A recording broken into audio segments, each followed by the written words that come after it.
Okay friends, सभी को good evening. आप लोग इस लिंक को ज़्यादा से ज़्यादा शेयर कर दीजिए। क्लास में शशांक जी उपस्थित हैं, प्रिया जी उपस्थित हैं, कीर्ति जी हैं, ठीक, कीर्ति जी हैं, प्रिया जी हैं, शशांक जी हैं, रजनी जी हैं, रिया जी आ गई हैं। बहुत बहुत स्वागत है आप सभी का। ठीक, तो हम क्लास को शुरुआत करते हैं, आगे बढ़ते हैं।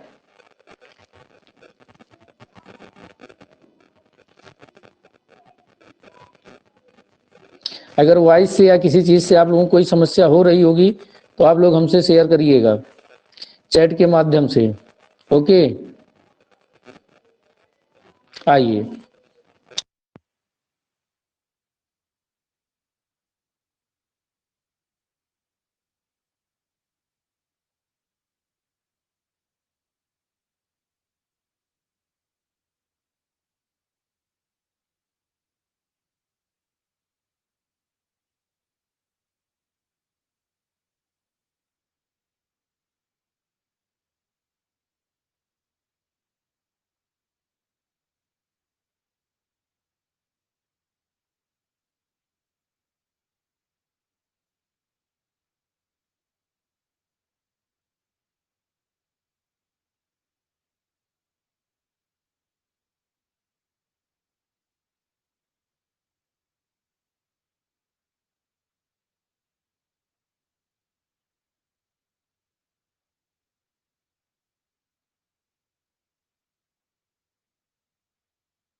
अभी थोड़ी देर में वॉइस आ जाएगी, आप लोग देखिएगा जो है। ठीक, आइए दूसरा पॉइंट हम लोग देखते हैं।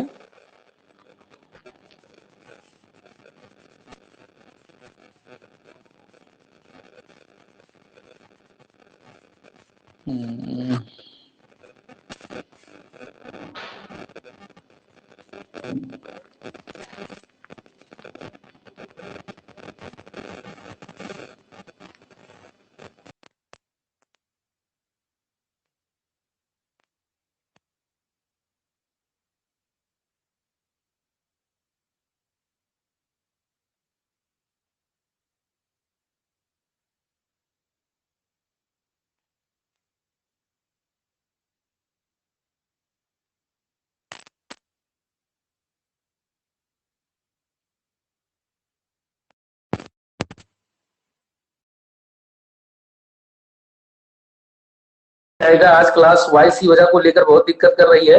देखिए, मैं अंतिम बार फिर से देखता हूँ क्यों वॉइस नहीं जब पहुंच पा रही है आप लोगों के पास, क्लियर करता हूँ।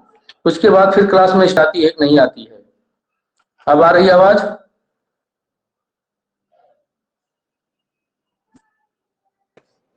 आवाज पहुंच रही मेरी?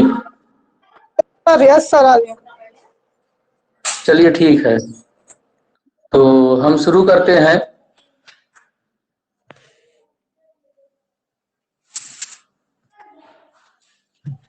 हाँ, अब हम शुरू करते हैं आपकी क्लास को, आगे बढ़ाते हैं फिर से एक बार। ठीक, आज वॉइस को लेकर थोड़ी समस्या बन रही है, लग रहा है आप लोगों की तरफ या तो नेटवर्क नहीं हो। आइए, मैं शुरू से फिर शुरू करने चल रहा हूँ। ठीक, हाँ, तो हम लोग पढ़ेंगे जो है आज जून की दर्पण को पढ़ेंगे, देखेंगे हम। और स्क्रीन पर आपके पहुंच गई होगी, स्क्रीन पर पहुंच गई है?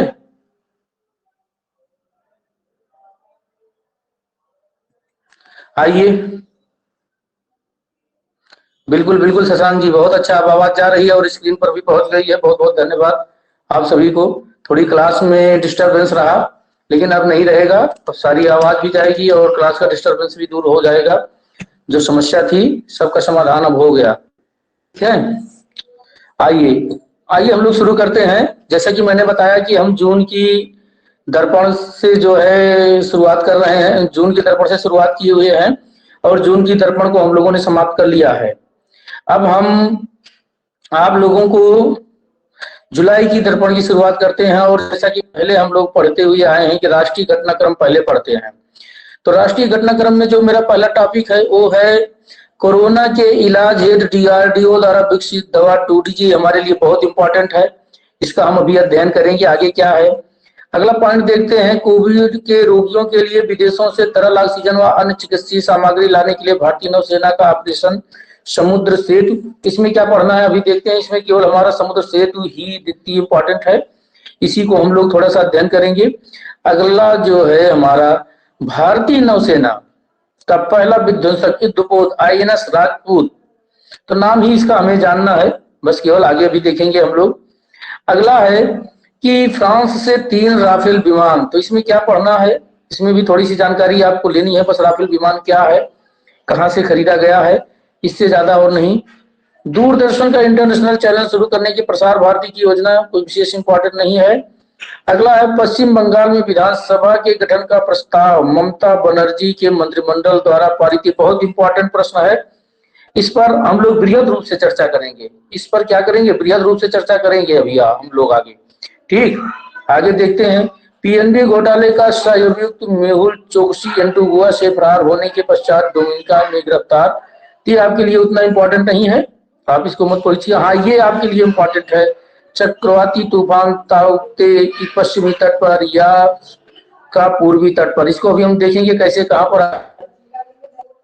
अगला है हमारा महेश जेठमलानी राज्यसभा के नए मनोनीत सदस्य, बहुत इंपॉर्टेंट नहीं। 2021 में मानसून सामान्य रहने का मौसम विभाग का दूसरा पूर्वानुमान, ये भी बहुत इंपॉर्टेंट नहीं। आगे का जो पॉइंट है ये आपके लिए बहुत इंपॉर्टेंट है, इसको हम लोग सजग रक्षक बल में शामिल, तो इसको आप जानते रहिएगा। बस इतना ही है, अब हम लोग विस्तृत रूप से आइए इसका अध्ययन करते हैं। आइए, ये मैंने जैसा कि बताया ये आपके एग्जाम के लिए बहुत इंपॉर्टेंट है। कोरोना के इलाज के लिए इलाज DRDO किसने विकसित किया है, इसका DRDO ने विकसित किया है। किसने विकसित किया है, DRDO ने विकसित किया है। ठीक है, और ठीक है, DRDO ने विकसित किया है। और एक मिनट, कहाँ चल गया भाई, हाँ स्क्रीन पर आपकी। आइए थोड़ा सा इसके बारे में देखते हैं। कोरोना संक्रमण की दूसरी लहर के बाद बीच देश में एक और टीकाकरण में तेजी लाई गई तथा अस्पतालों में पलंग, ऑक्सीजन सुविधा व चिकित्सा सुविधाओं का विस्तार तेजी से किया गया है। वहीं कोरोना संक्रमित लोगों के इलाज के लिए एक नई दवा भी भारत की रक्षा अनुसंधान एवं विकास संगठन, तो पहले तो आप ये जानिए कि DRDO का फुल फॉर्म क्या है।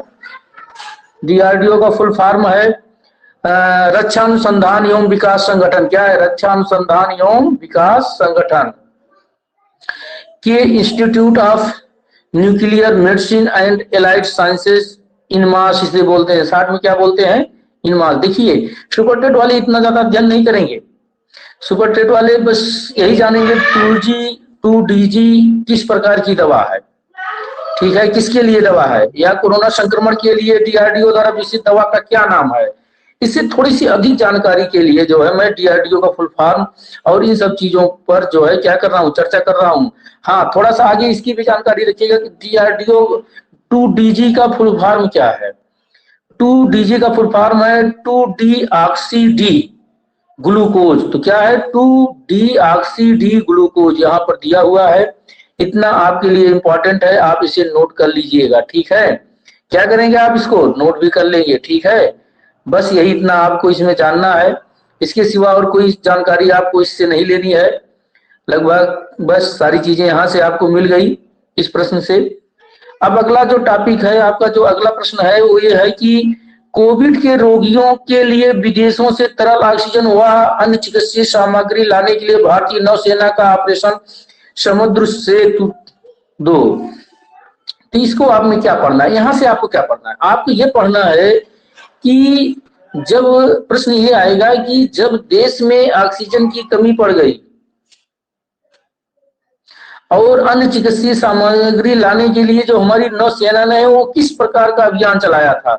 तो आया ये प्रश्न आ सकता है कि ऑपरेशन समुद्र सेतु 2 किससे संबंधित है, ऑपरेशन समुद्र सेतु 2 किससे संबंधित है, ये आपका प्रश्न आ सकता है। ठीक है, तो आप लिखिए, प्रश्न नोट करिए, ऑपरेशन समुद्र सेतु 2 किससे संबंधित है, नोट करिए, नोट करिए। तो हाँ रेणु जी नोट करिए, लिखिए उत्तर इसका, ऑपरेशन समुद्र सेतु 2 कोरोना के लिए आवश्यक तरल ऑक्सीजन और चिकित्सीय सामग्री को विदेशों से लाने के लिए शुरू किया गया, विदेशों से लाने के लिए शुरू किया गया एक अभियान है, एक अभियान है। ठीक, समझ में आ गया, नोट कर लिए आप लोग। धीरज जी समझ में आ रहा भाई, चैट करके बताइए। आपकी क्लास बहुत इंपॉर्टेंट क्लास है, आपकी हमारी क्लास में आना बहुत बड़ी चीज है धीरज जी।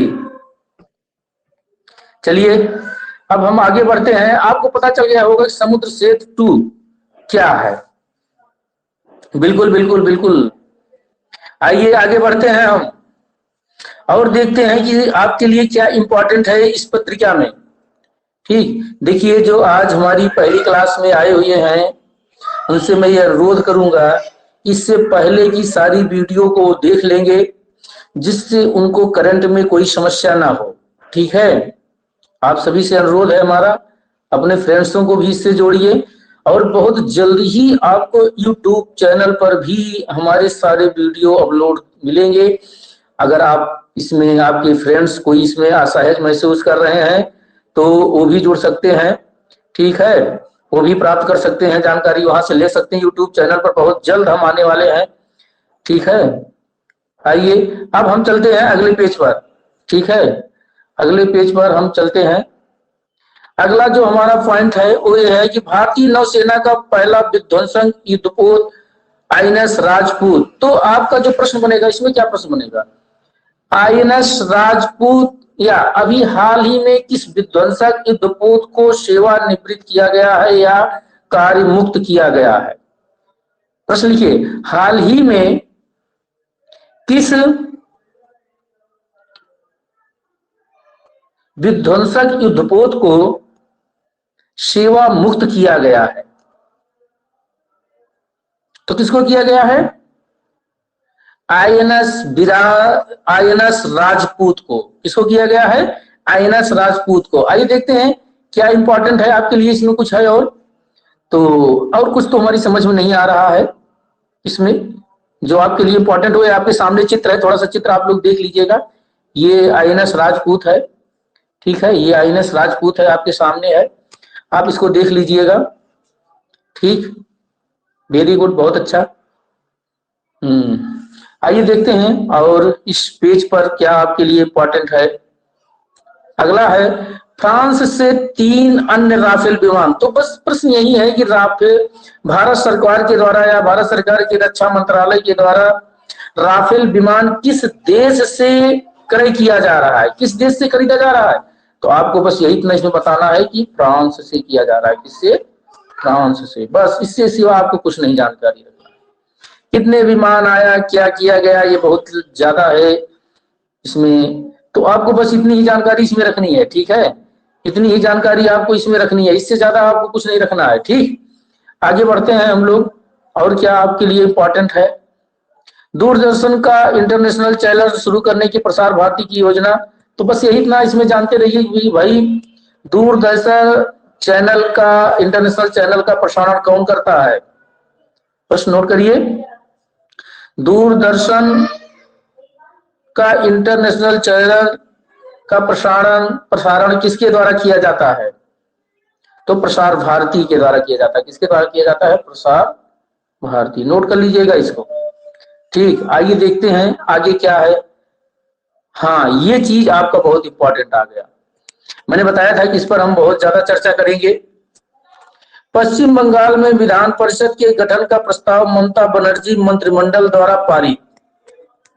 तो किसके बारे में चर्चा की जा रही? विधान परिषद के बारे में चर्चा की जा रही। किसके बारे में?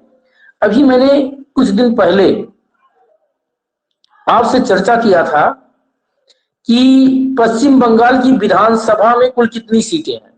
चैट करके बताइए आप हमको, कितनी कितनी सीटें हैं पश्चिम बंगाल की विधानसभा में, कुल कितनी सीटें हैं। मैंने कहा था कि हम इसी के साथ कुछ ट्रेडिशनल का भी अध्ययन करते हुए चलेंगे। उन ट्रेडिशनल का हम अध्ययन करेंगे जो आपकी एग्जाम में आता है। ठीक है, उन ट्रेडिशनल का हम अध्ययन करेंगे। अभी तक किसी का चैट आया नहीं हमारे सामने, इंतजार कर रहा हूं 10 सेकंड का और। पश्चिम बंगाल में विधानसभा की कुल कितनी सीटें हैं? वेरी गुड, किसी का चैट आ गया। वेरी गुड प्रिया जी, 294 सीटें, बहुत अच्छा, वेरी गुड। आइए अब हम आगे बढ़ते हैं। मैं चाह रहा था कि किसी एक स्टूडेंट का कम से कम चैट आ जाए हमारे पास। ठीक, आंसर आ जाए। ठीक, आइए हम लोग जो है, हाँ आइए हम लोग जो है आगे बढ़ते हैं इसी क्रम में। ठीक है, अब इसको पढ़ते हैं क्या है, बहुत इंपॉर्टेंट है। इसका ट्रेडिशनल भी आपसे पूछा जाता है और इसका जो है आपसे, इसका ट्रेडिशनल भी आपसे पूछा जाता है और आपसे जो है इसका जो है करंट भी पूछा जाएगा। तो दोनों चीजें आप जानिए, बहुत इंपॉर्टेंट है, आपकी परीक्षा में आएगा। टेट में भी आता है, सुपर टेट में भी आता है। आप जो भी परीक्षा देने जाएंगे यहाँ से आपको मिलेगा। लगातार हम इसको पूरा पढ़ेंगे क्योंकि यहाँ से प्रश्न बनेगा आपका। लगातार तीसरी बार सत्ता में आने के पश्चात पश्चिम बंगाल में ममता बनर्जी के नेतृत्व वाली सरकार ने राज्य में विधान परिषद की गठन का इरादा बनाया है। चलो भाई, अच्छी बात है, बना लिया है। तथा इसके लिए एक प्रस्ताव मंत्रिमंडल में 17 मई 2021 को वर्चुअल तरीके से संपन्न हुई बैठक में पारित किया। राज्यपाल की मंजूरी के पश्चात इसके लिए प्रस्ताव राज्य विधानसभा में पारित किया गया। विधानसभा द्वारा उपस्थित सदस्यों के 2/3 बहुमत द्वारा पारित प्रस्ताव को केंद्र सरकार की मंजूरी के लिए भेजा गया है। तो कुल मिलाकर के विधानसभा ने क्या कर दिया? प्रस्ताव पारित करके कहां भेज दिया उसको? केंद्र के पास भेज दिया। अब देखिए, विधानसभा द्वारा उपस्थित सदस्यों के 2/3 बहुमत, नोट करिए, विधानसभा द्वारा उपस्थित सदस्यों के 2/3 बहुमत, कितना? 2/3 बहुमत द्वारा इस तरह के प्रस्ताव पारित, 2/3, हाँ कहा गया, 2/3 बहुमत द्वारा पारित प्रस्ताव को केंद्र सरकार की मंजूरी के लिए भेजा जाएगा। कितना? 2/3, ठीक, 2/3 द्वारा प्रस्ताव केंद्र सरकार मंजूरी के लिए भेजा जाएगा। विधानसभा द्वारा इस तरह से पारित प्रस्ताव को संविधान के अनुच्छेद, आप नोट करिए, 171(2) के तहत, इसके 171(2) के तहत,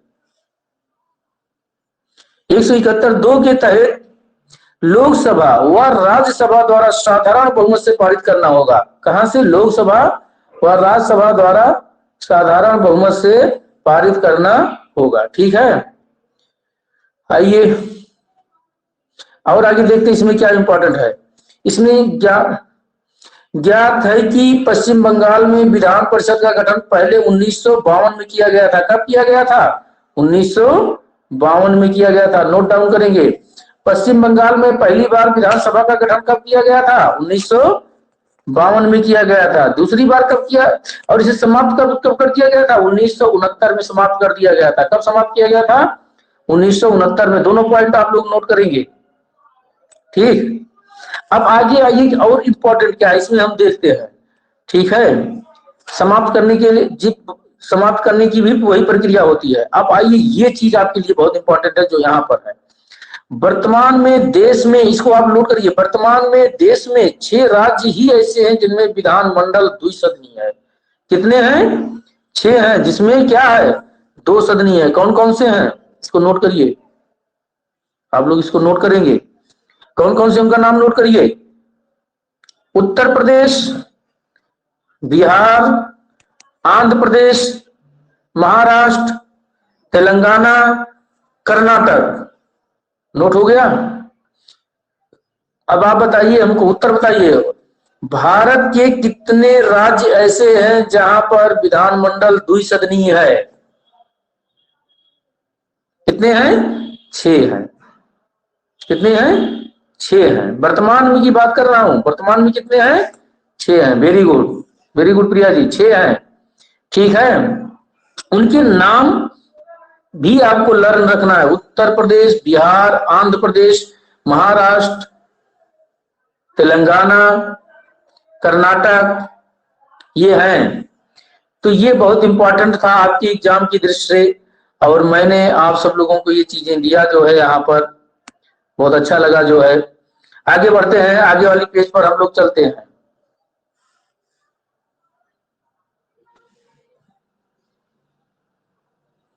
हाँ, पीएनबी घोटाले का शाह अभियुक्त मेहुल चोकसी इंटू गोवा से फरार होने के पश्चात डोमिनिका में गिरफ्तार। तो आपके लिए कोई इंपॉर्टेंट नहीं है, बस जानकारी रखिए इसकी। मैंने बताया था पीएनबी घोटाला पंजाब नेशनल बैंक से। हाँ, ये आपके लिए बहुत इंपॉर्टेंट है। चक्रवाती तूफान ताउते का पश्चिमी तट पर व यास का पूर्वी तट पर कहा। तो प्रश्न क्या बनेगा आप लोगों का? प्रश्न क्या बनेगा यहाँ पर? यहाँ पर प्रश्न बनेगा कि ताउते तूफान भारत के किस तट पर आया हुआ था? ताउते तूफान भारत के किस तट पर आया हुआ था? ठीक, ताउते तूफान भारत के किस तट पर आया हुआ था, ये आपका प्रश्न बनेगा यहाँ पर। तो आप कहां बता लगाएंगे? पश्चिमी तट पर। और यास किस तट पर आया हुआ था? यास पूर्वी तट पर आया हुआ था। यास किस तट पर आया हुआ था? यास पूर्वी तट पर आया हुआ था। दोनों नोट करिए आप, दोनों इंपॉर्टेंट है आपके लिए, आपकी परीक्षा के लिए दोनों इंपॉर्टेंट है ये तूफान। ठीक, अब ताउते कहां उठा था? अरब सागर में। थोड़ी सी अधिक जानकारी इंटरेस्टिंग के लिए। अब गुजरात के सौराष्ट्र तट से टकराया था। ताउते कहां कहां पर उठा था? अरब सागर में। और कहां टकराया था? गुजरात के सौराष्ट्र तट पर टकराया हुआ था ये। ठीक, आइए आगे चलते हैं।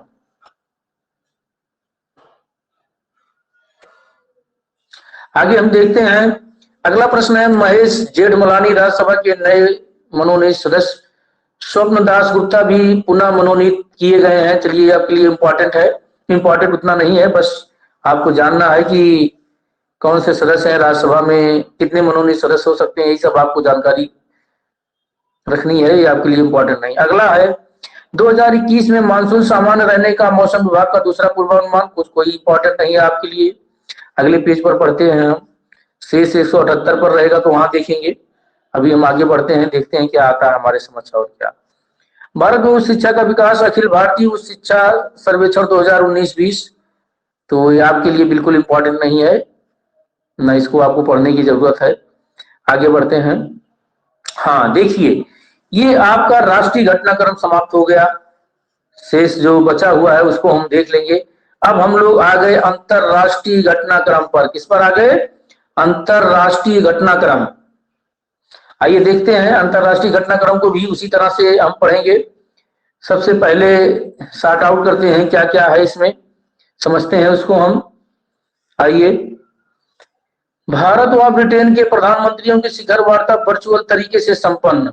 तो भारत और ब्रिटेन के प्रधानमंत्रियों की वर्चुअल वार्ता हुई है, बस इतना आप जानते रहिए, अभी बताऊंगा इसमें क्या इंपॉर्टेंट है। भारत का यूरोपीय संघ की 16वीं शिखर बैठक हाइब्रिड तरीके से संपन्न, तो ये आपकी परीक्षा में नहीं आएगा, हाइब्रिड तरीके से हुई है। नेपाल में संसद पुनः भंग, नए चुनाव नवंबर 2021 में कराने के राष्ट्रपति के निर्देश, कोई मतलब नहीं है। हाँ, ये पॉइंट आपके लिए बहुत इंपॉर्टेंट है। मालदीव के अब्दुल्ला शाहिद संयुक्त राष्ट्र महासभा के 76वें सत्र हेतु अध्यक्ष है। नोट करें, इसको भी नोट कराऊंगा, सारी जानकारी दूंगा, ये आपकी परीक्षा में आ सकता है, बहुत इंपॉर्टेंट है आपके लिए। अगला प्रश्न है, माली में भी सैन्य विद्रोह, बस जानते रहिए भाई माली में सैन्य विद्रोह हो गया, बाकी आपके लिए इंपॉर्टेंट नहीं है।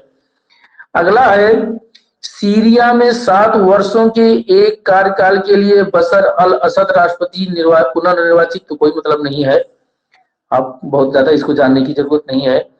इजराइल व फिलिस्तीन के बीच 11 दिन के भीषण युद्ध के पश्चात युद्ध विराम, तो ये भी आपके लिए उतना इंपॉर्टेंट नहीं है। मंगल ग्रह पर चीन ने, ये आपके लिए बहुत इंपॉर्टेंट है, इसको नोट करना पड़ेगा, अभी सारी चीजें मंगल ग्रह पर वाली हम आपसे चर्चा करेंगे। और इसको भी आप जानते रहिए, चीन में परिवार नियोजन नीति में परिवर्तन, तीसरा बच्चा पैदा करने की भी दंपतियों की अनुमति, ये भी आपके लिए इंपॉर्टेंट है, संक्षिप्त में हम आगे देखेंगे। ठीक है, आइए शुरू करते हैं इस टॉपिक को हम। आज आपकी क्लास में बहुत व्यवधान आता रहा, ठीक, लेकिन फिर भी अंत में अंत भला तो सब भला, क्लास चल गई आपकी। मुझे तो शुरू में ऐसा लगा कि कहाँ से समस्या आ रही है, समझ में नहीं आ रहा था, ठीक, लेकिन यह है कि अब क्लास बढ़िया कंटिन्यू चल रही है आपकी, कोई दिक्कत नहीं है। आइए, पहला पॉइंट देखते हैं हम लोग, भारत व ब्रिटेन के प्रधानमंत्रियों की शिखर वार्ता वर्चुअल तरीके से संपन्न। तो भाई इसमें आपको जानना क्या है, बस इसमें आप इतना जान लो जो आपकी एग्जाम की दृष्टि से इंपॉर्टेंट है, वो एक ब्रिटिश प्रधानमंत्री कौन है। ब्रिटिश प्रधानमंत्री का नाम नोट करिएगा, बोरिस जॉनसन है। कौन है? बोरिस जॉनसन है। ब्रिटिश प्रधानमंत्री कौन है, उनका क्या नाम है? बोरिस जॉनसन, बस, और इसके अलावा आपको इसमें कुछ जानने की जरूरत नहीं है। यहाँ पर देखिए ब्रिटिश प्रधानमंत्री जी का चित्र भी दिया गया है। कोरोना के दौरान जब पहली बार कोरोना की बीमारी आई हुई थी, तो ये प्रधानमंत्री जी काफी बढ़ चढ़ करके हिस्सा लिए थे, जिनके कारण इनको भी कोरोना हो गया था और कई दिन तक ये एडमिट रहे। इनका नाम आप लोग जरूर याद रखिएगा कि ब्रिटेन के प्रधानमंत्री का क्या नाम है? बोरिस जॉनसन, ठीक है, बस यही इतना आपकी इंपॉर्टेंट है आपके लिए। इसमें आगे चलते हैं, कौन सा पॉइंट है? ये समझौता वगैरह तो उन लोगों के लिए ज्यादा इंपॉर्टेंट है जो सुपर टेट से ऊपर आगे का एग्जाम देंगे। जो भी स्टूडेंट हैं, विभिन्न क्षेत्रों में आपसी सहयोग संवर्धन के लिए 9 विभिन्न समझौता ज्ञापनों पर हस्ताक्षर कितने हुए हैं? भारत और ब्रिटेन के प्रधानमंत्री की जो बैठक हुई थी, 9 समझौता हुए हैं, ठीक है, 9 समझौता हुए हैं, वही उनके लिए बहुत इंपॉर्टेंट है। जो उससे आगे जो पीसीएस, लोअर, यूडीए तक की सोच रहे हैं और इस क्लास में आ रहे हैं, उनके लिए इसको पढ़ना बहुत जरूरी है कि कितने बिंदुओं पर समझौता हुआ था, क्योंकि यहाँ से एक प्रश्न जरूर बन जाता है आप लोगों का, ठीक है। तो आप लोग इसको पढ़ लीजिएगा और जान लीजिएगा कितना, क्योंकि इसमें सुपर टेट के बच्चों की एक बार मैं मैराथन क्लास के रूप में दौड़ा करके उनको सारी करंट की जानकारी दे दूंगा। उसके बाद फिर मैं और जानकारी बृहद रूप से फिर दूंगा, ठीक है। आइए अगले पेज पर चलते हैं हम लोग।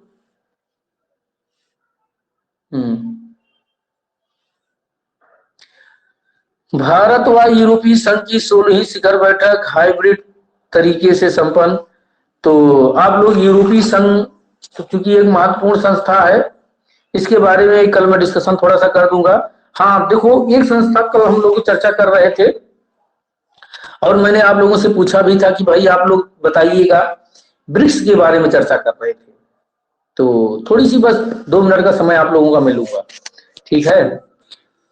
इसमें प्रिया जी ने बताया था, मैंने पूछा था ब्रिक्स की स्थापना कब हुई थी, तो प्रिया जी ने बताया था 2006, लेकिन कल मैंने इस पर चर्चा नहीं करनी चाहिए बहुत ज्यादा। और फिर रिया जी ने बताया कि 2009। तो भाई दोनों में किसका सही है, इसका क्लियर कर देना बहुत जरूरी है। तो 2009 में इसकी स्थापना हुई थी। आइए थोड़ा सा इसके बारे में हम जानकारी ले लेते हैं।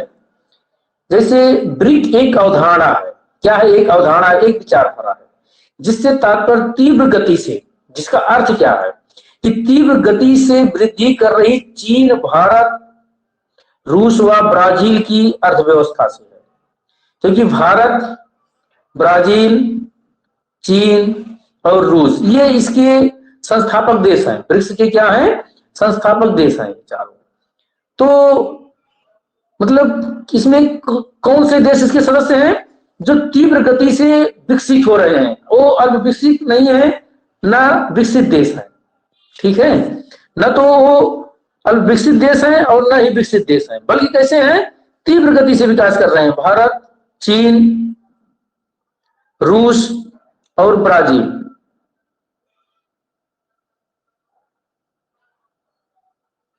ठीक, आइए अब इसका जो पहला सम्मेलन हुआ था वो रूस के एक्टेरिनबर्ग में हुआ था। कहां हुआ था? रूस के एक्टेरिनबर्ग में हुआ था। 2009 में इसकी स्थापना हुई थी और 2009 में इसका जो पहला सम्मेलन हुआ था एक्टेरिनबर्ग, लिख दे रहे हैं, ये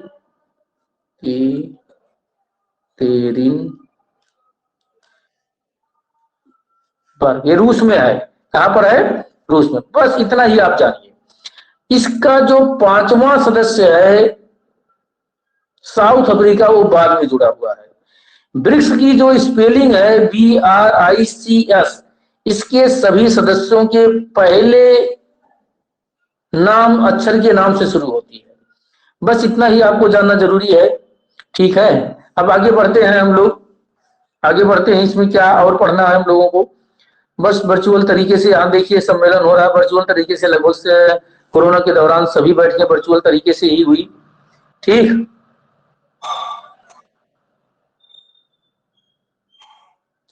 आइए अगले पेज पर हम लोग चलते हैं। अगला पेज है हमारा, हाँ ये आप फोटो भी देख लीजिए, खूब अच्छी तरह से देख लीजिए फोटो।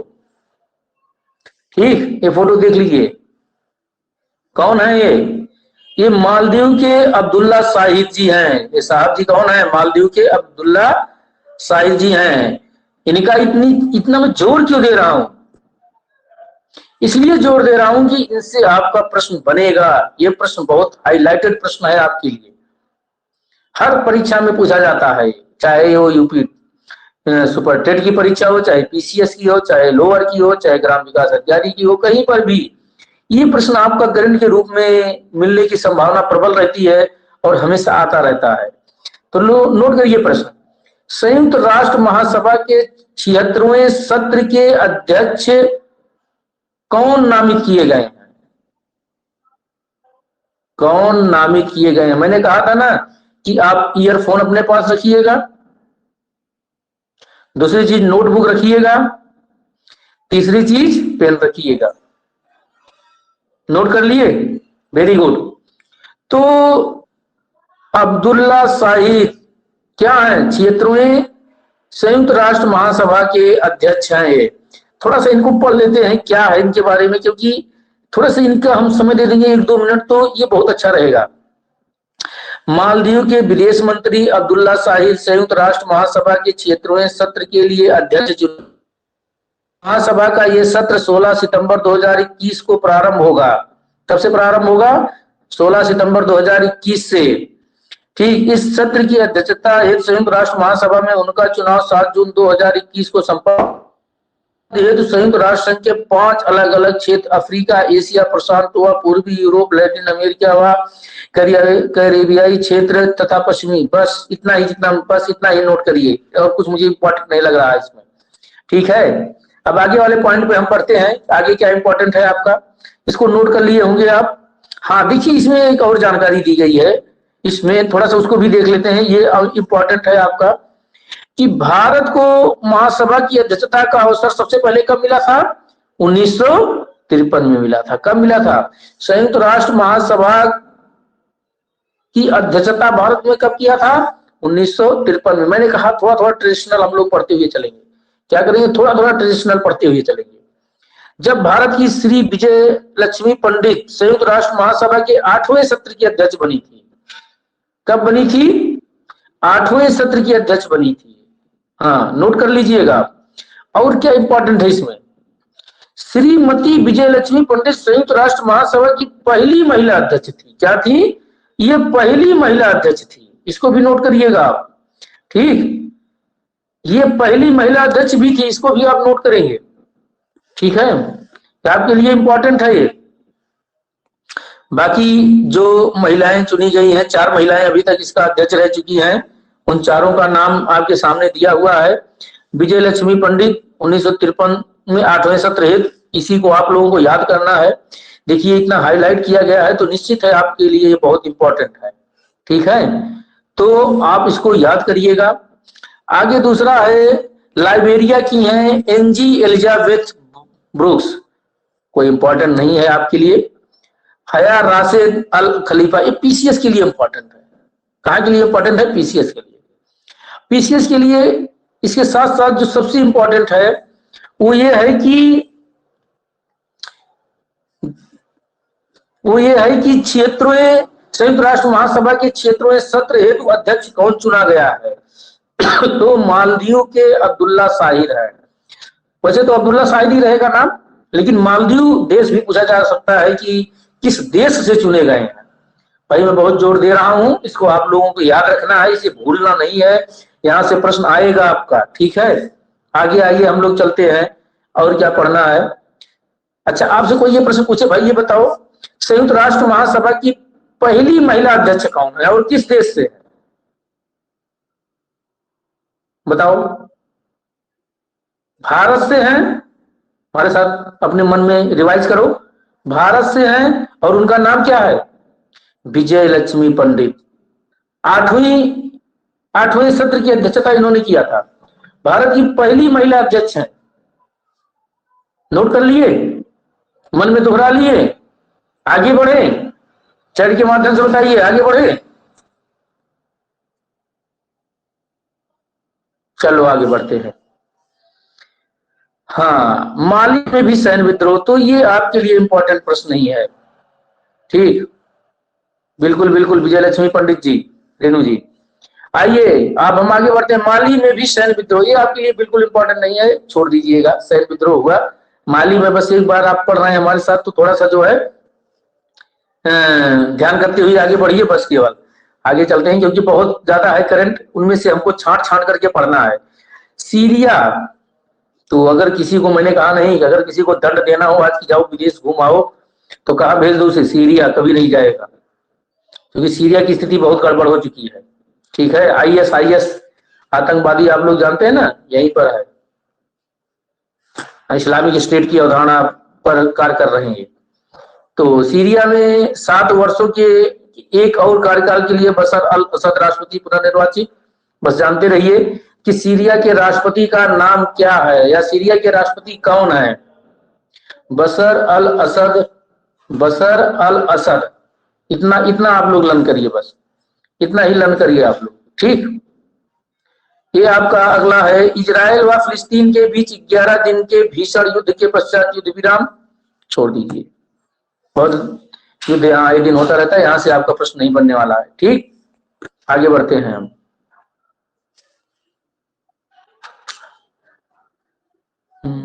हाँ, पहले इसको देख लेते हैं। चीन में परिवार नियोजन नीति में परिवर्तन, तीसरा बच्चा पैदा करने की भी दंपतियों को अनुमति। तो इसको आप लोग जरूर याद रखिएगा। अभी हाल ही में किस देश में परिवार नियोजन के तहत तीसरे बच्चे को पैदा करने की अनुमति दे दी गई? तो चीन में। चीन में आप थोड़ा सा इसका इतिहास जान लेंगे तो हम अच्छा रहेगा, बड़ा इंटरेस्टिंग है और मैं उस पर चर्चा भी कर ले रहा हूं थोड़ी बहुत। आइए देखते हैं क्या है। अपनी परिवार नियोजन नीति में बड़ा बदलाव लाते हुए चीन अब दंपतियों को 3 बच्चे पैदा करने की अनुमति मई 2021 में प्रदान कर दी है। अभी तक वहां शादीशुदा जोड़ों को 2 बच्चों की ही जन्म देने की अनुमति थी।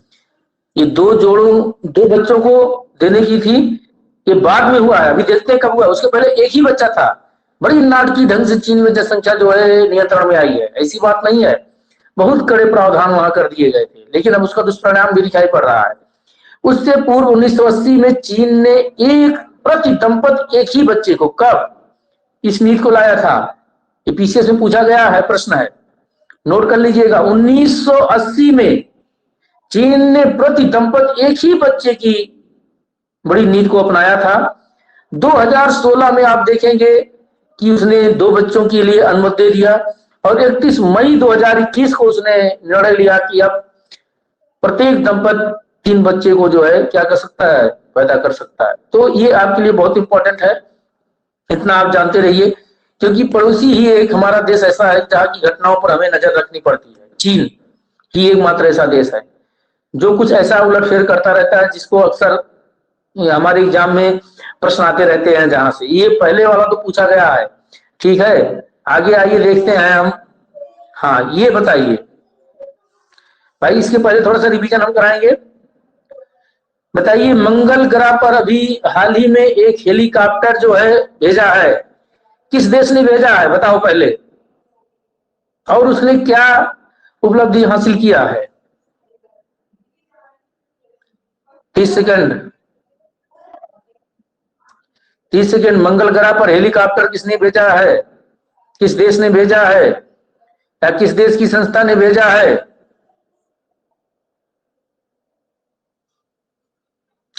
किसी का उत्तर नहीं आया, 30 सेकंड बीत रहा है, हम आगे बढ़ जाएंगे। इंडिया ने भेजा है रिया जी। नहीं नहीं, इंडिया ने नहीं भेजा है, मैंने पढ़ाया है इसलिए मैं पूछ रहा हूं। इसका मतलब आप लोग रिवीजन नहीं कर रहे हैं, कल भी चर्चा किए थे इस पर। यूएसए ने भेजा है, किसने भेजा है, यूएसए की नासा एजेंसी ने भेजा है। किसने भेजा है, यूएसए की नासा एजेंसी ने, उसका नाम क्या है, इंजेयूटी। मंगल ग्रह पर उसने काम क्या किया है, उसने जो है काम किया है कि ऑक्सीजन बनाया है। कितने ग्राम ऑक्सीजन बनाया है, मैंने कहा था कि आपकी परीक्षा में नहीं आएगा, मैंने कहा था कि आपकी परीक्षा में नहीं आएगा, लेकिन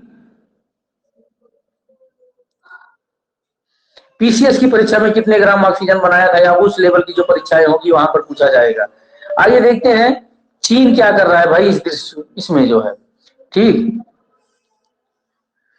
अंतरिक्ष अभियान के क्षेत्रों में चीन को एक बहुत बड़ी उपलब्धि 2021 में उस समय प्राप्त हुई जब झूरोंग रोवर सहित, क्या, झूरोंग, याद रखिएगा, झूरोंग, ये नाम मैं बार बार इसलिए आप लोगों को बता रहा हूं कि आप लोग अपने ध्यान में रखिएगा।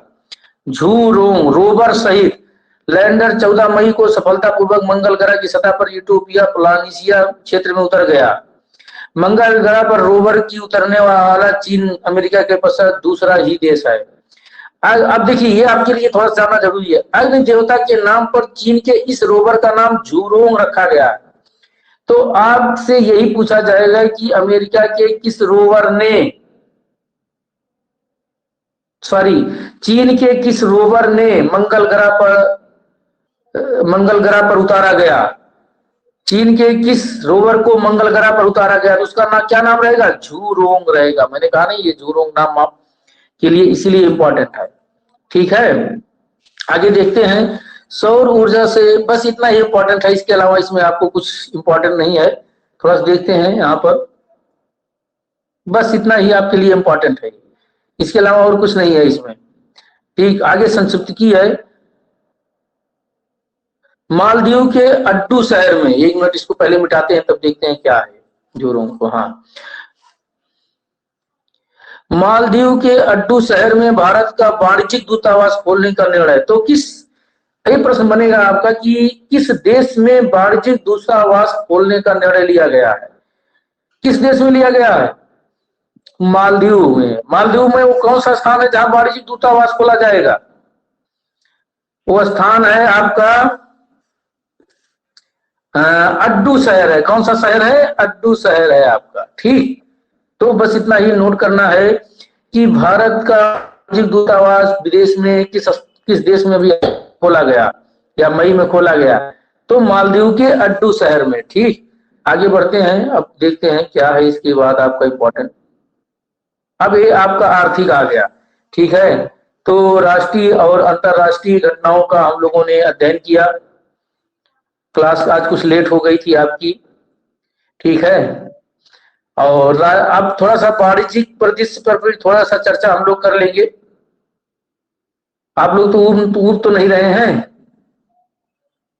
अगर ऊब नहीं रहे हो तो बताइए, वाणिज्यिक परिदृश्य पर चर्चा। दरअसल इसमें वाणिज्यिक परिदृश्य में कुछ है नहीं आपकी। चलो ठीक है, फिर आगे बढ़ते हैं। दरअसल वाणिज्यिक परिदृश्य में कुछ है नहीं, मैंने इसको देखा है आपके इम्पोर्टेंट। पहले मैं शॉर्ट आउट करता हूं, फिर बताता हूं आपको कि 2020-21 में राष्ट्रीय आय के संबंध में सीएसओ के अनंतिम अनुमान है। तो अनंतिम अनुमान हम लोगों को नहीं देखना, लगभग जो अनंतिम अनुमान रहता है वही फाइनल अनुमान रहता है, लेकिन हम अंतिम लेके आएंगे। आपकी कोई परीक्षा आएगी तो उस समय मैं बताऊंगा कि इसमें से आपको क्या पढ़ना है। 10 दिन पहले मैं इस तरह के डाटा सारा दूंगा आपको, 1 हफ्ते पहले सारा डाटा दूंगा और क्लास में ही लर्न करा दूंगा। आपको वहां जाकर भूलने की आवश्यकता नहीं रहेगी। भूल गया मैं, क्या बताऊं, ये डाटा मेरा मिस कर गया। ये डाटा, सारे डाटा मैं आपको ऑनलाइन ही यहीं पर क्लास में लर्न करा दूंगा। दूसरा पॉइंट है, कोरोना की दूसरी लहर के दुष्प्रभाव के से राहत के लिए आरबीआई का राहत पैकेज कोई मतलब नहीं। 9 महीनों के लिए इतने करोड़ लाभांश, कोई मतलब नहीं, आपके एग्जाम में नहीं आएगा ये सब। आईडीबीआई बैंक में रणनीतिक विनिवेश के लिए सरकार की मंजूरी, कोई मतलब नहीं। विदेशों से संप्रेषित धन प्राप्तियों में भारत का पहला और चीन का दूसरा स्थान है। नोट कर लीजिए, ये पॉइंट आपका इंपॉर्टेंट है।